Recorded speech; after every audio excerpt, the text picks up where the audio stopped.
their seats, we're going to get started.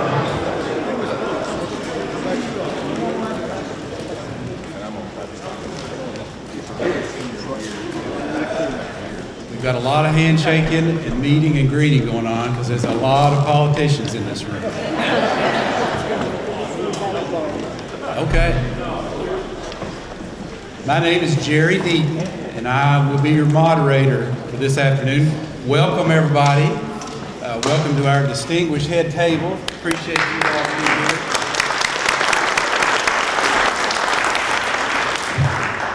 Hank, before I go any further, I have to bring up a conversation that you and I had. Oh, no. I've got all the time I want. I'm moderator. I'm cutting into some of Rocky's time here. I went to Hank's house, told him that this event needed to happen. And he looked straight at me and goes, "Jerry, nobody will come." And I beg to differ, Hank. Look at this. We were last night thinking, yep.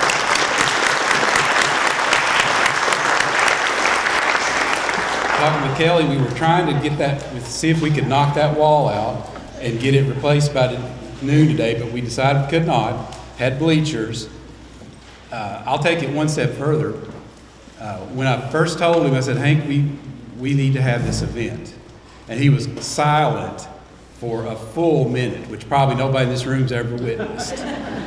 But finally, I got worried and I said something, and he goes, "Jerry, can't this wait till after I'm gone?" So that is just kind of the type of person Hank is.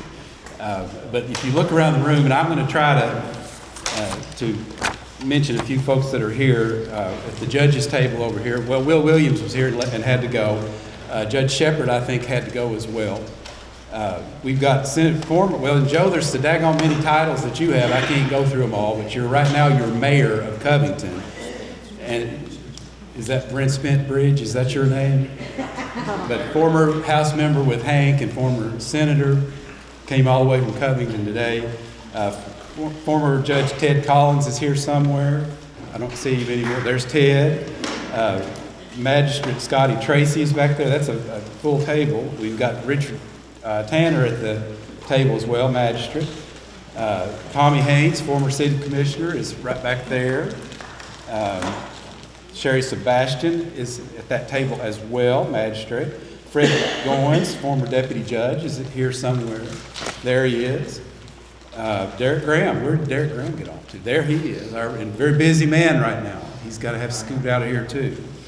I want also all the former LRC people that came to Hank, see Hank. Look at that, Hank.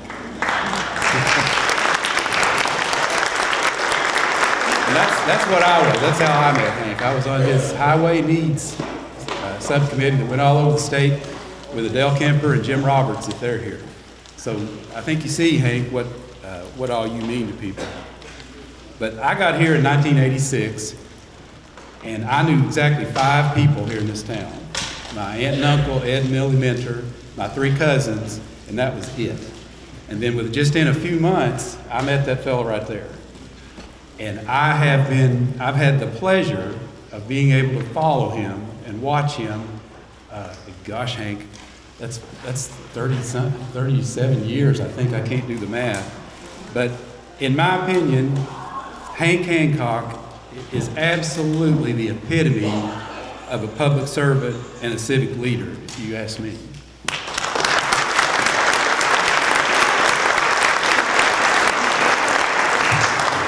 Anytime something needed done, Hank just stepped up and did it. And he didn't ask for any recognition. And Hank, that's one reason, that's why we're here. I think that is why so many people are here this afternoon to be with you. We are going to go straight on into our program. And we've got a fellow here that is very busy these days. Rocky Adkins came on in 1987 when Hank was about midway through his term, and got to know Hank well. And so Rocky is not only a former state representative, he is now the senior advisor, policy advisor to Governor Andy Beshear. So Rocky, would you come up and give us a few remarks?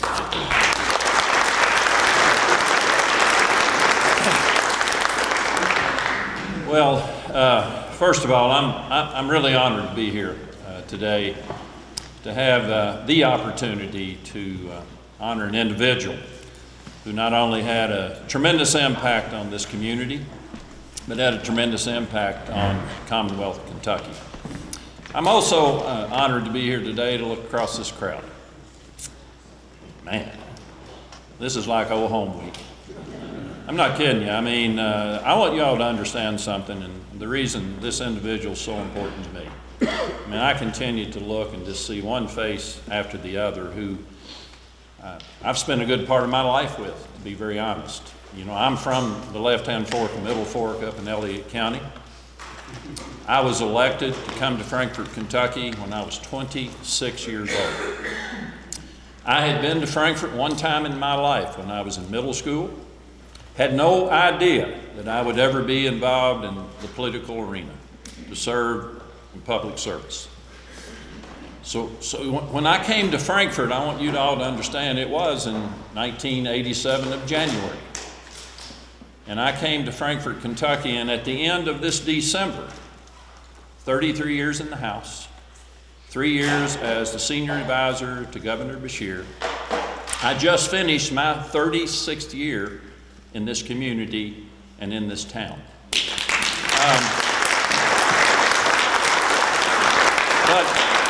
I didn't really say that for applause. I said it because this has been my second home.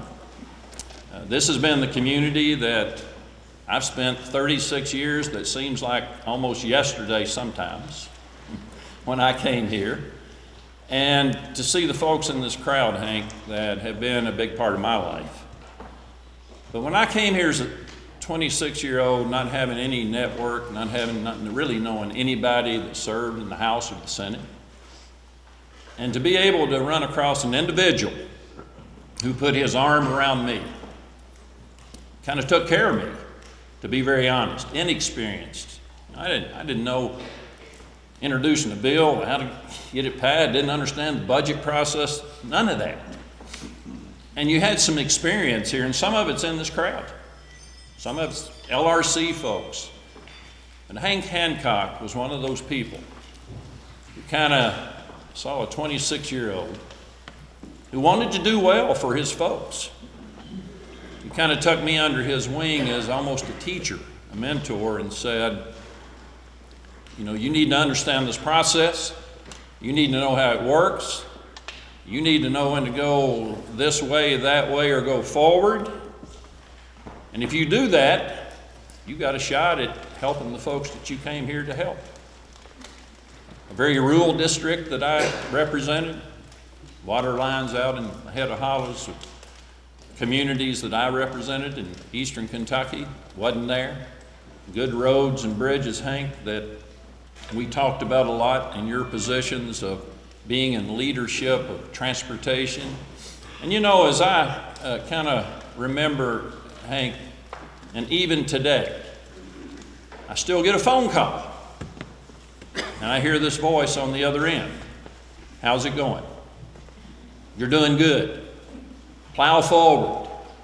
Keep trying to help and lift up the people of Kentucky. You know, after serving all those years with Hank, and him being in the private sector as well, business that he ran, and elected in 74, Hank, and retiring in 94, really right in the prime of his career in the legislature. But you know, and I don't think I have to stress what this community meant to him. Frankfort, Franklin County. How he would stand on that floor with a big voice and defend state employees. Defend the jobs that each of you in that arena did every day. To defend public education and to talk about infrastructure that needed to be expanded and impacted for future growth of this Commonwealth. So at a time over the last 2 years that we have seen record private sector investment in Kentucky, record job creation, it would not have happened without people just like Hank Hancock, who took an interest in the infrastructure of Kentucky. Now, his interest was Franklin County, his legislative district. His interest was making sure that all of us knew that Frankfort wasn't a place that we come to live through the week and go home on the weekend, that Frankfort was a place that you could raise your family, a place you could live, a place where you could retire and enjoy life. He was an ambassador for this community. But I'm going to tell you what else he was. He was an ambassador for the Kentucky General Assembly. He is the definition, in my opinion, of public service.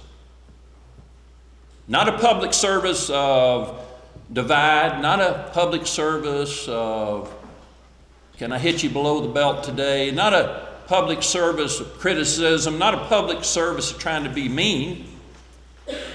His public service was about lifting people up and bringing people together for the betterment of his district and for the betterment of Kentucky.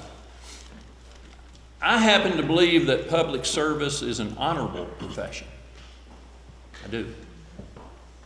And I happen to believe that folks just like Hancock, beautiful wife, who was there with him every day. Give it up for this family that's giving it up for you.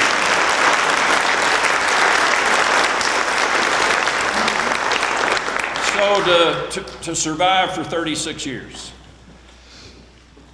I could not have done that without an individual, Hank Hancock, who helped guide, who may have seen Rocky over here, maybe you don't need to be doing that.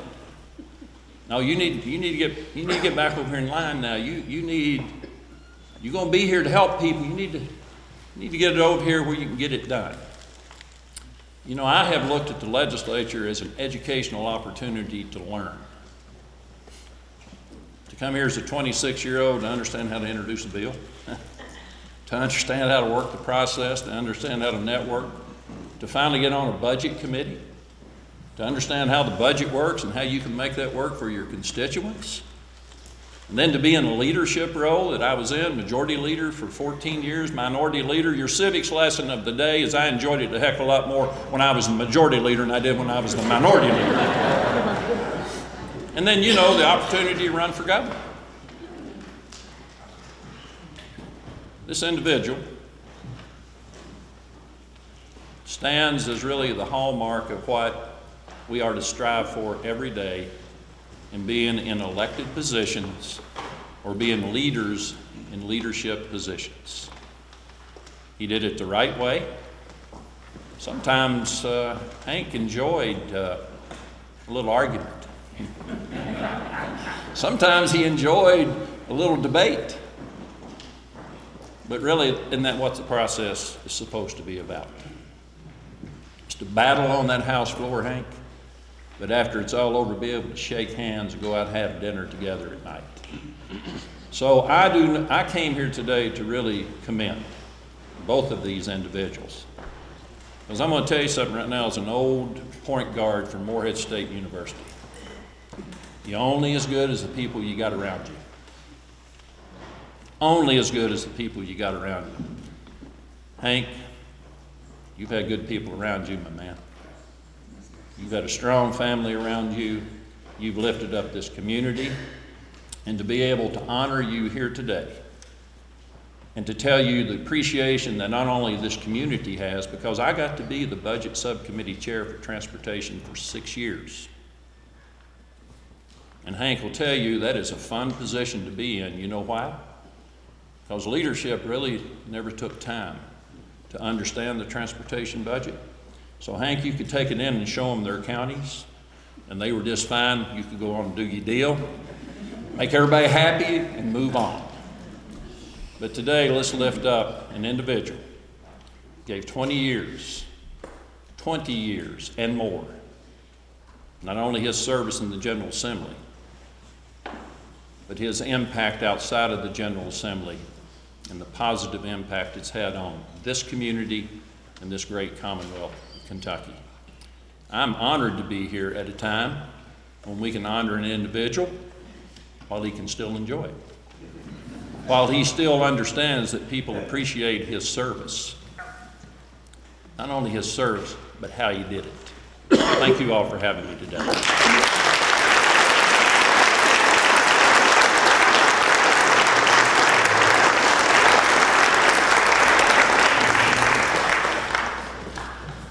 Rocky, that's exactly what I wanted to say, but I'm not capable of saying. That was fantastic.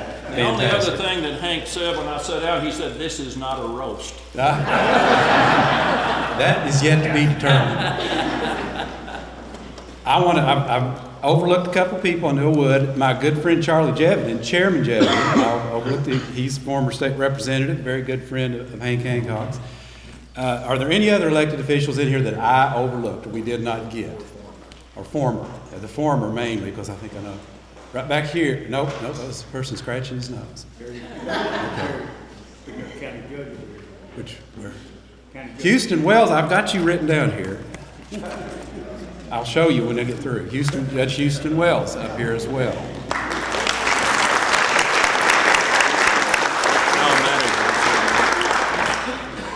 Let's see. Did I not mention Jill? Jill Robinson. I've got you written down too. Former magistrate. Who did you say? Al Mattingly. Right here. Former state representative? Former judge. I'm sorry. Davis County. Oh, well, I was born in Davies County, so welcome, Judge. Okay. I think we've gotten through that with minor embarrassment, so.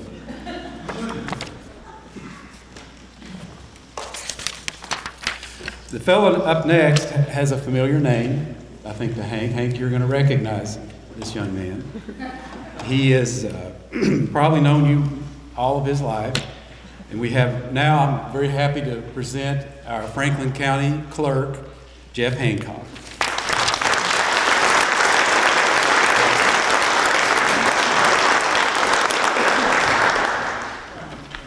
You know, I'm here today and I'm really not sure how this always happens. For some reason, I always have to follow Rocky. You realize how hard that is to follow this guy? Yeah. First and foremost, good afternoon, and thank you all for being here. Hank has been an amazing influence in my life, not only politically, but with my family, and what he's taught me outside all these walls. You know, the one thing that I can notice from being here and sitting here and listening to Rocky, the biggest thing I noticed, is we sure in the hell need more Rockies and more Hank Hancocks up on the hill right now.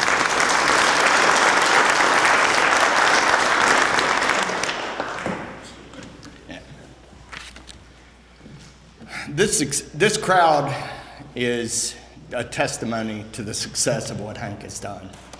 I know it's already been said once, but look around. You've got people from the legislative body, from LRC, from the plumbing industry. You've got people that are friends, that are family. And Hank has impacted everyone's life in some different ways. Ways that make us all proud to be from Franklin County. It's almost like I have a bulletproof vest because of Hank. When I walk into the Capitol, I'm proud to be from Franklin County. And I stand up tall. I don't hunker my head, and that's all a testimony to what my Uncle Hank has taught me. For those that have put this event on and realize the impact of what this is, Jerry Deaton, Steve Brooks, to Kelly Anderson, to Tish Spade, thank you. What a timely event. For the people that I haven't mentioned, thank you. Thank you for actually putting an event on, because, you know, something was said early that kind of caught my mind is, well, why do you have to do this while I'm alive? Well, we forget to do this when people are alive and tell them the impact that they've really influenced us in our lives. So thank you to the organizers of this. We appreciate it, and we appreciate that you doing this, especially from the family.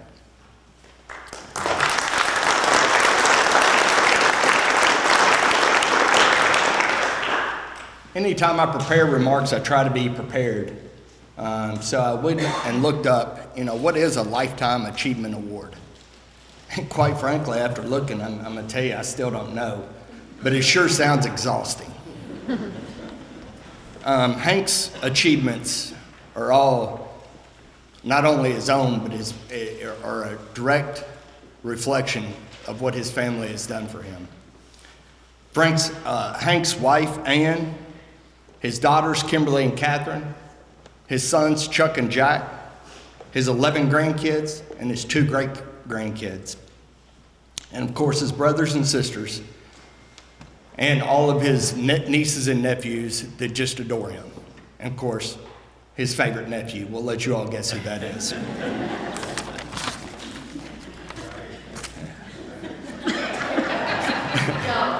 Yeah. You know, if you ask for what I think probably the most impactful thing that Hank has ever done for me, it's to always share his wisdom. His wisdom is free. His wisdom never has an intention of you having to use it or take it. It's always given freely. I was young in my public service life, and I was running for office for the first time.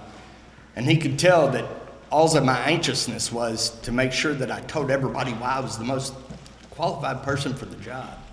You know, I ran around just trying to explain it. It's really a tough thing to do, and if you haven't done it, I recommend everybody run for public office at least once.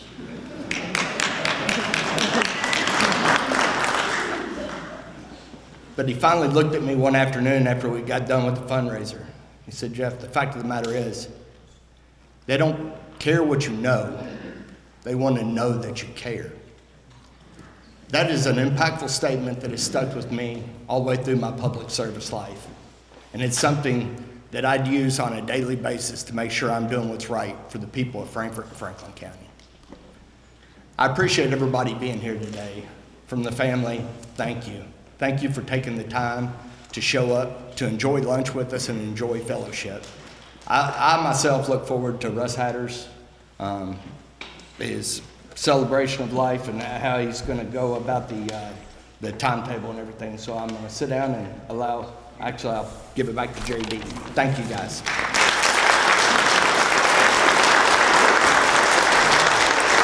Thank you, Jeff. When Hank and I were discussing who was going to be the kind of the keynote speaker, he sat there for a minute, he thought, and he said, "Well, that's Steve Brooks." And I said, "Hank, we don't have all day. I'm sorry." And so we went straight over Steve Brooks. He's not here, is he? So, no, actually, Steve, you weren't even mentioned. So, Russ, you were the only person mentioned. And there was just no doubt in Hank's mind that you were the person, you're a lifelong friend, you're a biographer, a Frankfort historian, and just kind of Mr. Frankfort. So, ladies and gentlemen, Mr. Russ Hatter.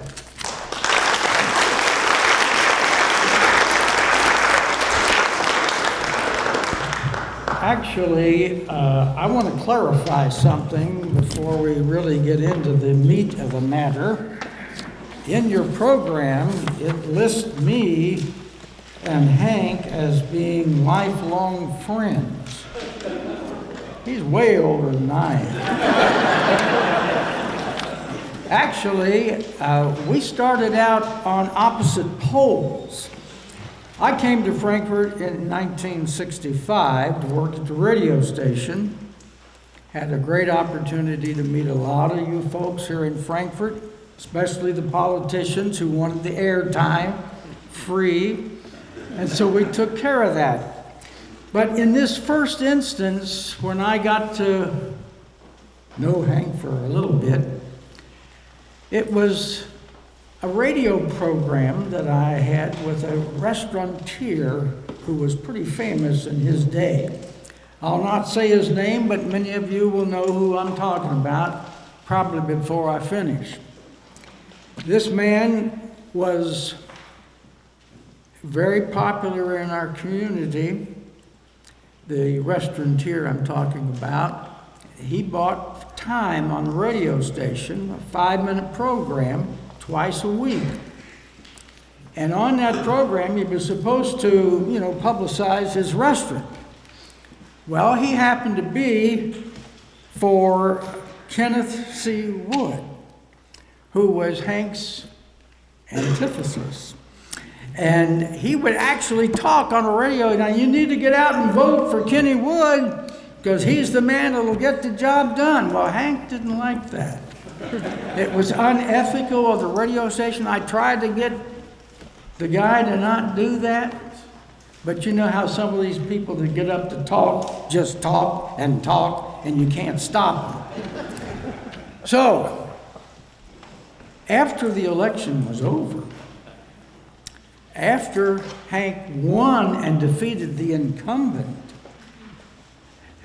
he and I just happened to be going down the steps of the Franklin County Courthouse on St. Clair at the same time. Nobody else around us. I was carrying my bag of radio materials, microphones, and all that sort of thing. Hank was smiling, so happy, so excited, and he saw me and said, "I got you, Russ. I got you. You and your radio listeners, I won." And we didn't see much of each other after. A few months later came the tornado of April 1974. There's a picture in the museum, in our files, in our research at the Capital City Museum, of Hank standing out in the Cardwell Lane, Evergreen Road area of Franklin County, looking at the devastation, the destruction, a new representative in our community and our state. And you can just feel the compassion in that photograph that he had. What can I do to help these people? And that began to click with me, just seeing that photograph. And then, of course, I, through the years, had radio programs with Hank as well. It wasn't until our association with the Capital City Museum that I really got to be a lifelong friend of Hank Hancock. About 50 years ago, Hank defeated the incumbent 57th District Representative, Kenneth C. Wood. I loved Kenny. He was a friend of mine.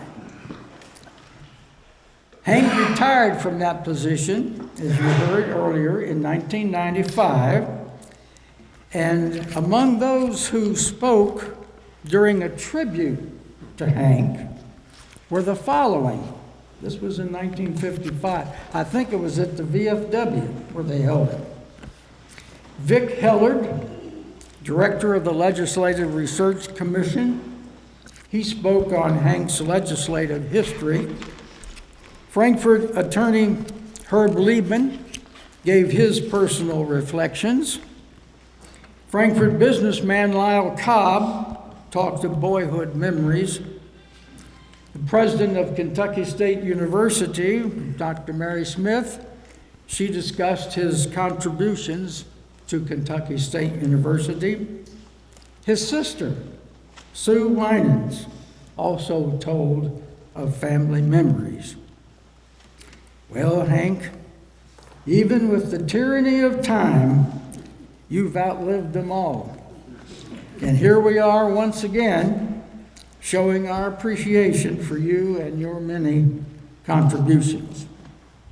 But just how well do you all know Hank Hancock? I wonder how many of you know what the initial M stands for in his name. Charles M. Hank Hancock. I know some of you obviously know what that M stands for. It's McGrath. It's a family name, part of his family. But a lot of people just know him as Hank. Hank entered this world March the 23rd, 1936, at the King's Daughters Hospital, across from the entrance to the Frankfurt Cemetery. The building is still there now. It's apartments.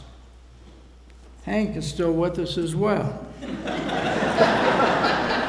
He grew up in various addresses in South Frankfort.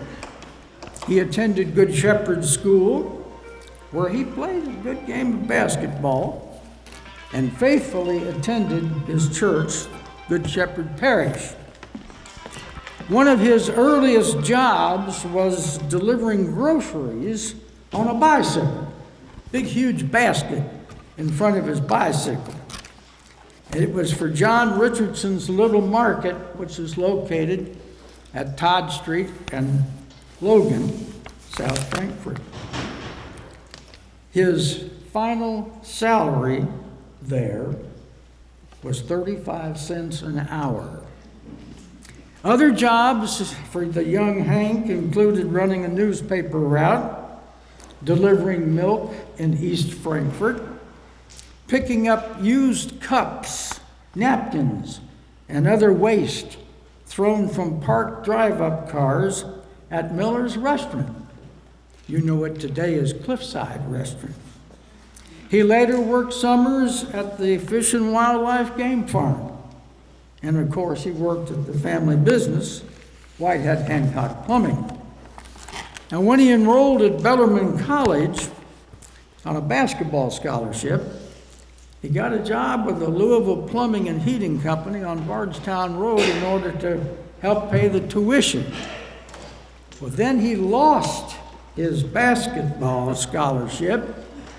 They said you could still play on the team, but basically we need this scholarship to get this better player. Well, Hank couldn't do without that scholarship money. He couldn't continue. So he transferred to the University of Kentucky, Big Blue. He found employment at Begley Drug Store. During the summer, he even found time to work as a lifeguard near the foothills of the Poconos in Pennsylvania. And Hank even became a pretty good waiter at the nearby Waterfront Inn. Can you see him waiting tables? By now, Hank is in his early 20s. He married Ann Helburn of Eminence, Kentucky, in June of 1958, 65 years ago.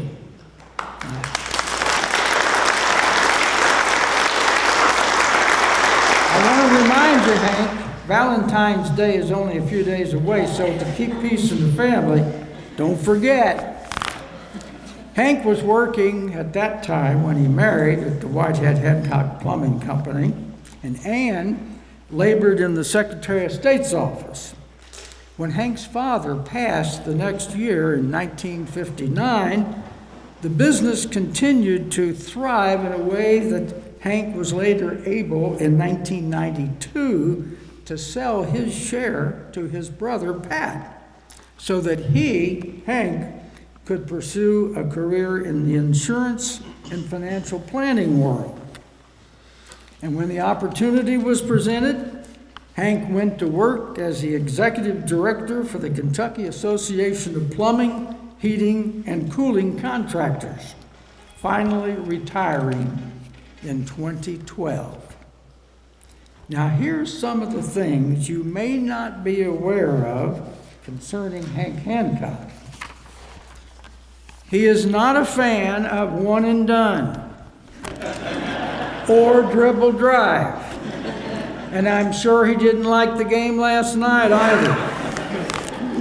Hank Hancock loves to play bridge. Bridge. Not poker, bridge. He has always been a fan of thoroughbred racing. And some of you may recall some of those fun-filled Preakness parties a few years back. Then there's the family tradition of the rabbit hunt on Thanksgiving morning. It was held on the Hancock farm and neighborhood properties at the end of Hanley Lane. Hank's grandfather made a wooden replica army rifle so that even as a child, Hank could join in the festivities. When the farm was sold, the hunt moved out into the county. And after that morning hunt was finished and the rabbits were all skinned, a huge iron skillet was brought to fry the meat. Thick brown gravy was poured over homemade buttermilk biscuits. It was more about the family camaraderie than killing rabbits. Hank missed last year's hunt after 79 years perfect attendance. The research department of the Capital City Museum houses many of Hank's activities as representative. A lot of the things you've heard discussed, a lot of the things mentioned in the program today, his documents and materials are housed in the museum. And there's also some very important vignettes in his own personal life that he wrote himself and donated to the museum. Now, Hank, I don't know if you wrote this or not, but I found this draft of a letter. This is not a roast. This is not a roast, but for those of you that have lived long enough to remember the days of John Y. Brown, the state of Kentucky being run as a business, you remember how it damaged us very well here in Franklin County. It was an economic disaster. A lot of good people lost their jobs. Here's what the letter says. Now, I can't read whoever's handwriting this is, but I have a feeling that it must be Hank's, because how else would I have this in the first place? Here's what it said. Thank you for your kindness in allowing me the opportunity of joining you in your efforts to help in, again, fooling the people into accepting this glorious offer to take people of Kentucky for a government of efficiency and integrity made by John Y. Brown. Is he turning red? I completely agree that the accomplishments of the Brown administration from 1979 to 1983 are unparalleled, and may heaven forbid that they're ever equaled. Running Kentucky like a business made our state a model, all right, a model for the biggest joke that ever held public office. And can you tell if this is his handwriting? Take a look at that. Did you write that, Hank? I don't know anything about it. He said, I don't know anything about it. It is here.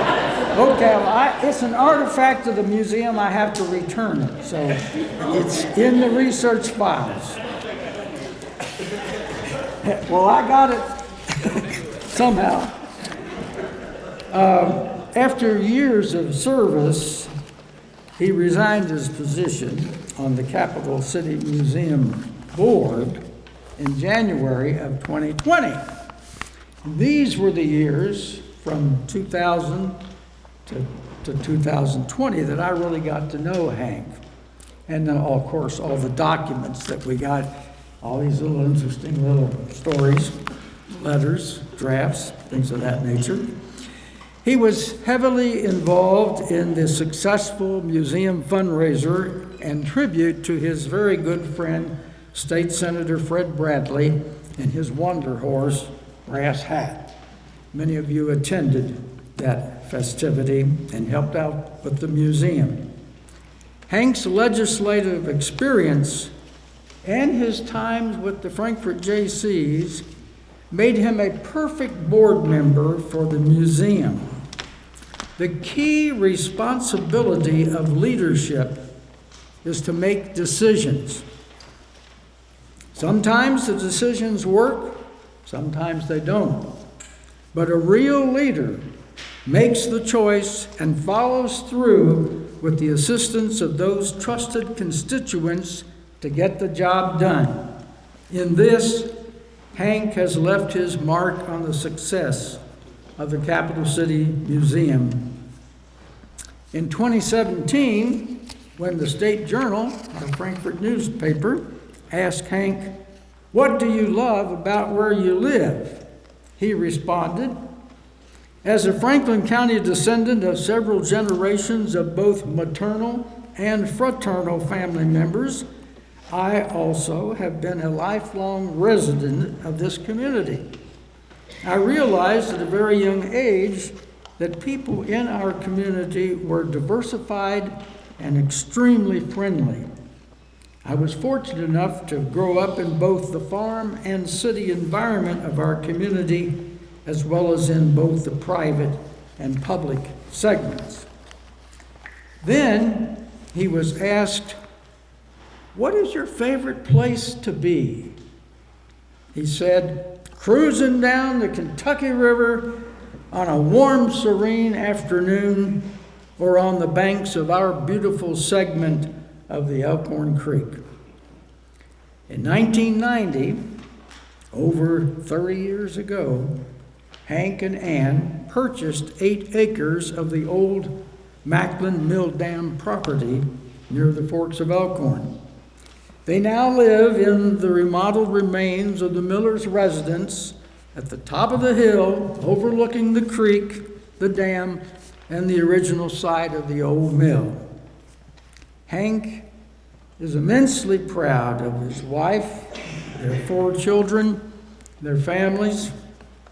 And Hank, I cannot thank you enough for your long-standing support and love for the Capital City Museum and Frankfurt's history. You are as much a part of that history, not only as a state representative or a Frankfurt businessman, but also as an outstanding museum board member. Your staying on top of the things attitude kept the public focused on so many important issues during your span of service. You have fought the good fight for so many causes and have been a mentor and example for all of us. You've been more than a good soldier. You've been the general. Thank you.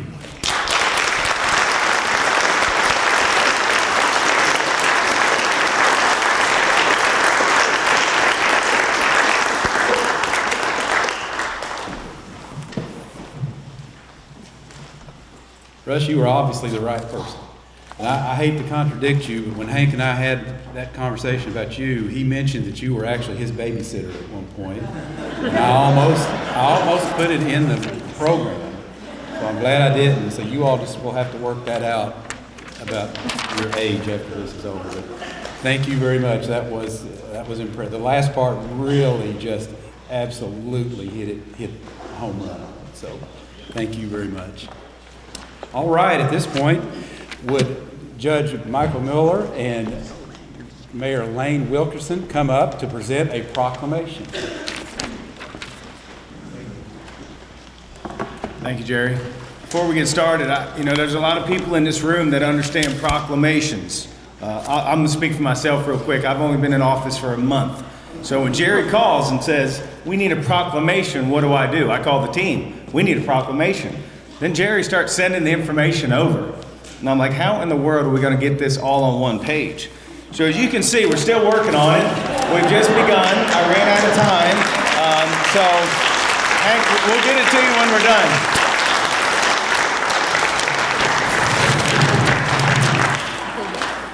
I could sit here and read this, but I think between Jeff, Rocky, Jerry, and everybody that's been up here to speak, they've covered everything. So I just want to tell a quick little story.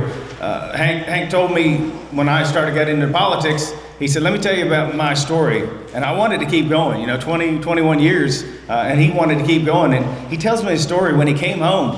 He had it in his head. His buddies have been talking to him. "We're going to run again. We're going to do it again." He said he walked in the house, and there was Ann. And he said he looked at Ann, and he had a big smile on his face. She said, "Nope, Hank, we're not doing it anymore. You're done." So I just want to say thank you, and I'm going to let the mayor go, and then we'll finish it up.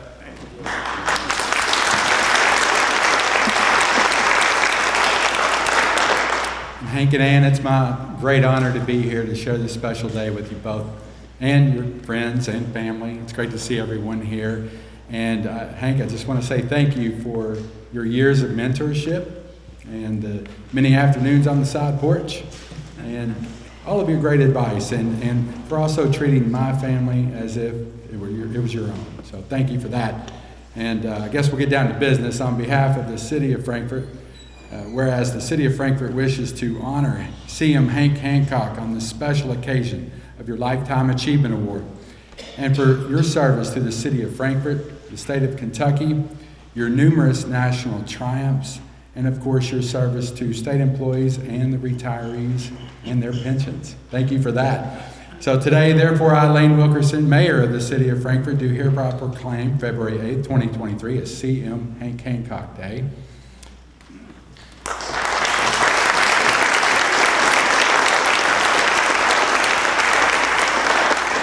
Therefore, it is resolved that I, Michael Muller, Franklin County Judge Executive, do hereby proclaim February 8, 2023 as Hank Hancock Day from the Fiscal Court in Franklin County. Thank you.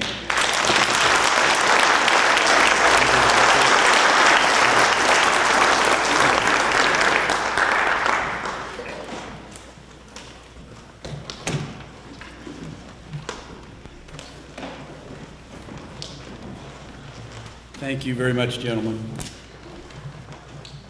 All right. Steve, would you bring over the plaque, please? She's my Vanna White. Hank, we have something for you. And there's an interesting story behind the actual, thank you, the actual piece of wood that this is mounted on. I was at a friend's house one day, and I love wood. I just absolutely love wood as much as about anything. And they were taking down an enormous tree in the person's yard, and I had to have it. So I went over and I got it and saved it from being firewood, and it was a mighty oak. And I got it home and got to counting the rings on it. And it comes out, Hank, that this tree was planted about exactly the same time you were. So this is something, and again, I had to ask Hank a couple of weeks ago to not do anything else. As you saw what the judge did, we had to make him say that he would not go out and do anything else of note because we didn't have room for it. We actually had to cut stuff off and just, abbreviate KY. We couldn't even spell Kentucky out because we couldn't get everything on here that Hank Hancock has done. So Hank, if you want to come up now, we'll present you with your plaque. And there are several places in Frankfort that are vying to have this displayed. So that will be up to you at some point later. So, ladies and gentlemen, Hank Hancock.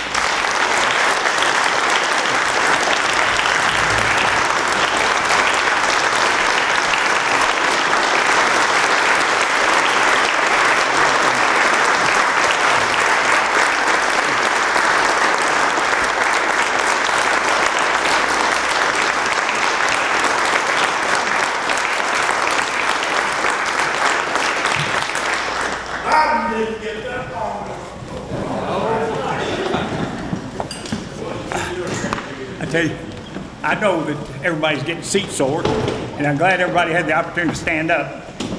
But a wise person would say thank you, and sit down.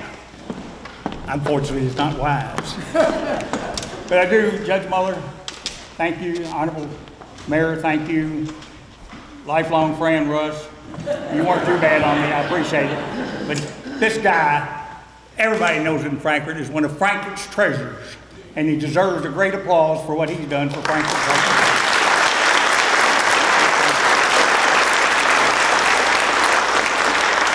Clerk Hancock, that sounds good, doesn't it? Clerk Hancock, thank you. Great job. Great for family. My lovely family right here in front there, thank you all for coming. And of course, my girlfriend, 65 years, sitting here. I don't know what I'd done without her. Thank you, Ann.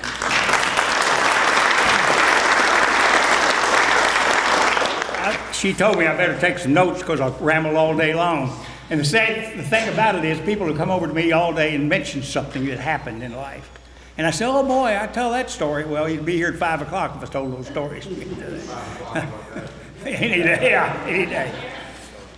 I think we talked about most of the things that I said about family and all that. Obviously, I understand that this meeting is a meeting of the Rotary, the Optimists, and the Kiwanis Club. You know, I think that's really a standing thing. Please bring those three clubs together. We can call them the rock of our community. Rock, Rotary, Optimists, and Kiwanis, the rock of our community, and I think that sounds good.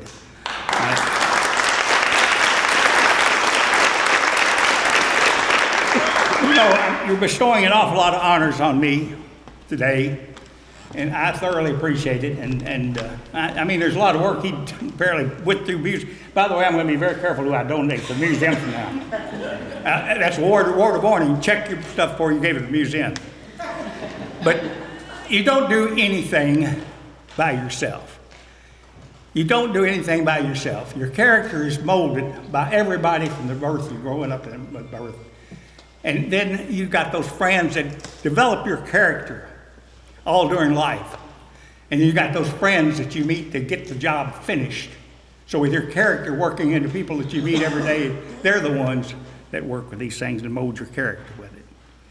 I would need to mention all those families. I don't mention all the family because they've been mentioned. But I certainly need to mention my parents, grandparents, uncles, and everybody. We were a close-knit family. I mean, we celebrated holidays together. Sundays, usually Sundays at the farm and things, so we were always close-knit. We're still close-knit today.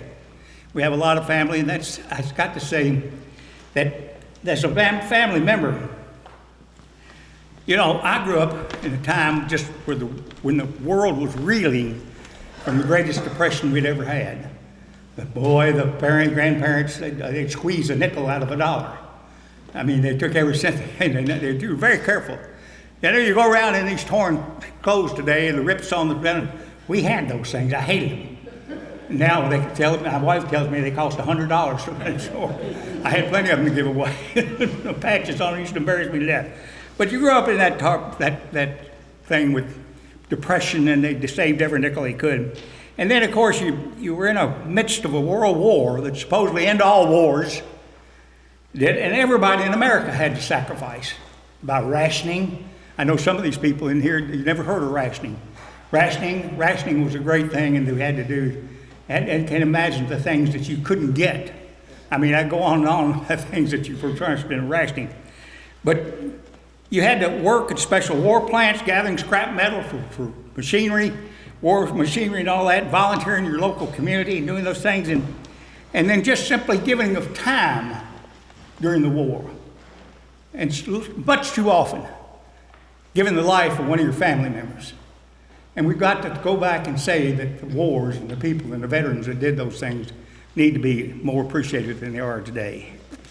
I said this because mother raised the boys in those days to 18 years old when they get to sign up mandatorily by law for a draft card. Some of you have never heard of that either. The draft card at 18, they signed up at 18, and you prayed to goodness you wouldn't pass the next set quota. You had a time when they quoted, so you could mandatorily join up in the armed service if you wanted to. So you feared what that draft card was going to do. When I signed up, thank goodness, I at least was spared 4 years while I was in college before they drafted me and my friends. So with it was an incalculable quota. It was a harsh system. But it's a system that saved our country at its most severe time, the draft, by getting people to come and serve their country. All right, so yes, my family taught me to appreciate and each other and to appreciate those that have done things for us. They taught us loyalty, and their third goal was to keep food in our belly and clothes on our back, and keep us going while they suffered, and a deep abiding faith in the Supreme Being, and a Supreme Being that included church. All of this was a good example for me, a great example for me. I profited by their example.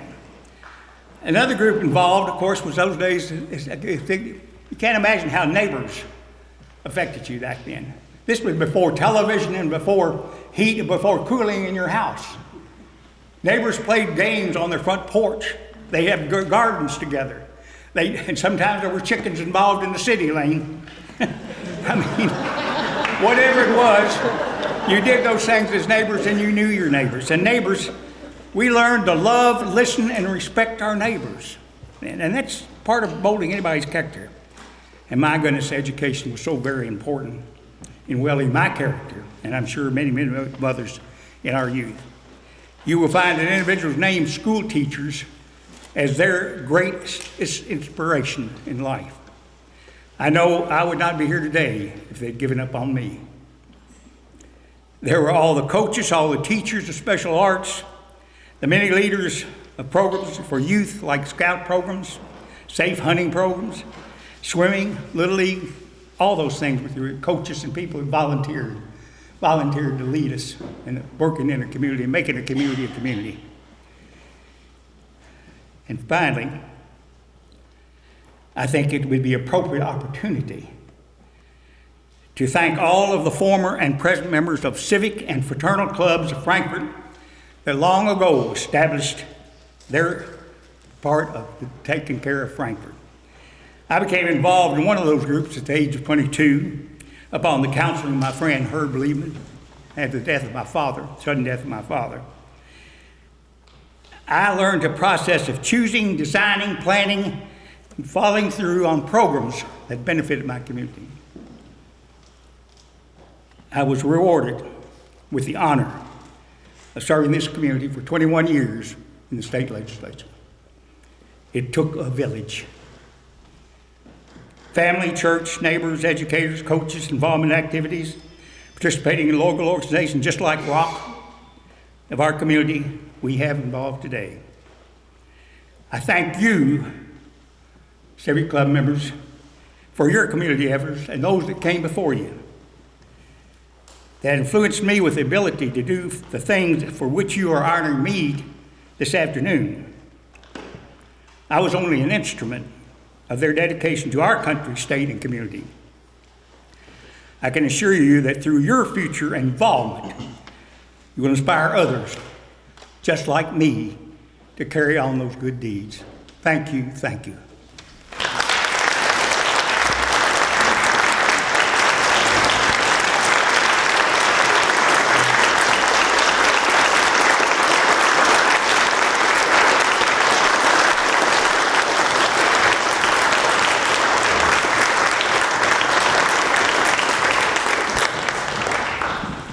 Ladies and gentlemen, it has been an honor to be a part of this afternoon. If you want to stay around, I'm sure Hank will oblige and have some photographs taken with you. I'd like to get, especially with the head table, if we could, before everybody leaves. And if any of the club members want to stay around and help us dismantle what was put together last night, we will be more than glad to accept your help. And by the way, I am determined to save these tablecloths because I hate to throw stuff like that away. I don't care if they did cost $1. We're going to save those things. We're not sending them to the landfill. So thank you all very much. Hank, thank you for everything, buddy, and we appreciate you to no end. Thank you all.